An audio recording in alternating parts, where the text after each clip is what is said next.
सूरज 4.5 billion साल से जल रहा है, बिना किसी ऑक्सीजन के और बिना किसी फ्यूल टैंक के।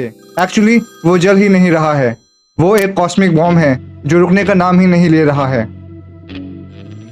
अगर हमने इसे अर्थ पे कंट्रोल कर लिया तो हमें कभी बिजली की भी जरूरत ही नहीं पड़ेगा। आज हम डिकोड करेंगे कि एटम्स कैसे आपस में टकरा कर एनर्जी पैदा करते हैं और क्यों दुनिया के सबसे स्मार्ट साइंटिस्ट इसे होली ग्रेल ऑफ एनर्जी कहते हैं। ये वीडियो के एंड होने तक आप उस चीज को समझोगे जो 99% लोग नहीं समझते। पहले एक मिथ क्लियर कर दूं कि सूरज आग नहीं है। आग जलाने के लिए ऑक्सीजन चाहिए होती है और स्पेस में ऑक्सीजन ही नहीं है। सूरज टेक्निकली बर्न ही नहीं कर रहा है, तो फिर वो क्या कर रहा है? वो कर रहा है न्यूक्लियर फ्यूजन। इसका मतलब होता है जोड़ना। सूरज एटम्स को तोड़ता नहीं है, वो उन्हें जोड़ता है और उसी जोड़ने की प्रोसेस में insane amount of energy release होती है। अब एक सिंपल एग्जांपल सोचो, दो मैग्नेट्स लो, सेम पोल, नॉर्थ और नॉर्थ, एक दूसरे के आसपास लाने की कोशिश करो, वो पुशबैक करेगा, है ना? जितना पास लाओगे उतनी ज्यादा रेजिस्टेंस। एटम्स के साथ भी एग्जैक्टली यही होता है। प्रोटॉन्स पॉजिटिव चार्ज एक दूसरे को हेट करते हैं। ये रिपल्शन इतनी स्ट्रांग होती है कि नॉर्मल एटम्स कभी टच ही नहीं कर पाते। तो फिर सूरज कैसे करता है ये सब? आंसर है ग्रेविटी। सूरज का मास इतना इंसेन है 333,000 अर्थ जितना। उसकी ग्रेविटी एटम्स को इतना ज़्यादा कंप्रेस करती है, उन्हें इतना ही पार जाता है। Perfect example of arrange marriage at cosmic level, the quantum cheat code. अब यहाँ एक और ट्विस्ट है और ये वाला माइंड ब्लोइंग है। साइंटिस्ट ने कैलकुलेट किया है कि सूरज की ग्रेविटी भी टेक्निकली काफ़ी नहीं होनी चाहिए फ्यूजन के लिए।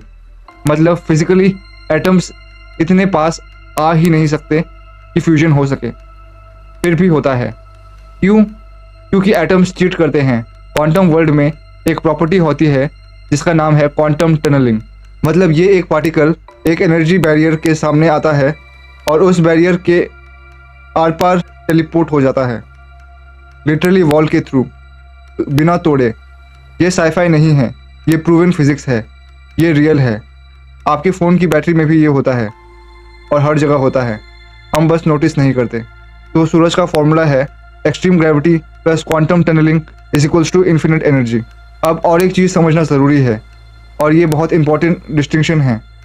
आज के न्यूक्लियर पावर प्लांट्स जो अभी इंडिया और दुनिया में चल रहे हैं वो फ्यूजन नहीं करते, वो करते हैं फिशन। फिशन का मतलब तोड़ना। यूरेनियम जैसा हैवी एटम लिया, उसे तोड़ा, एनर्जी निकली। प्रॉब्लम, इसमें रेडियो एक्टिव वेस्ट बनता है, डेंजरस वेस्ट जो हज़ारों सालों तक डेंजरस रहता है। फ्यूजन में क्या होता है?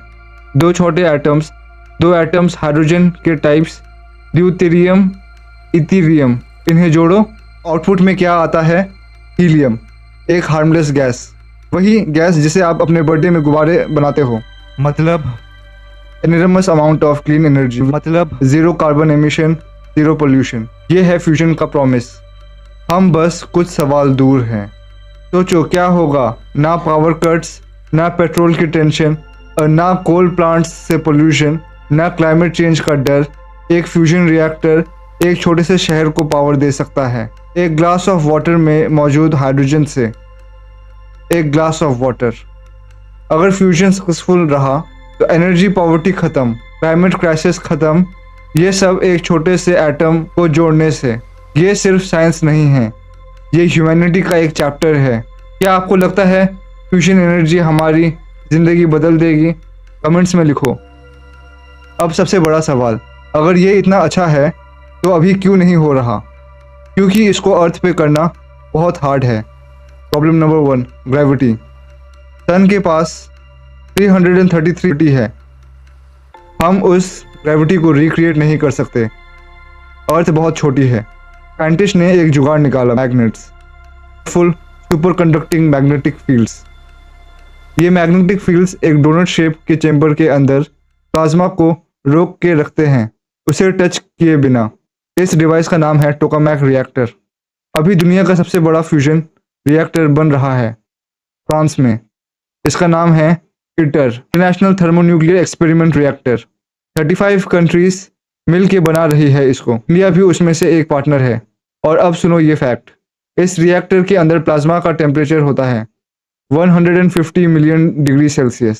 सन की कोर टेम्परेचर है 15 मिलियन, मतलब के अंदर प्लाज्मा सन के कोर से 10 गुना ज़्यादा गर्म होगा।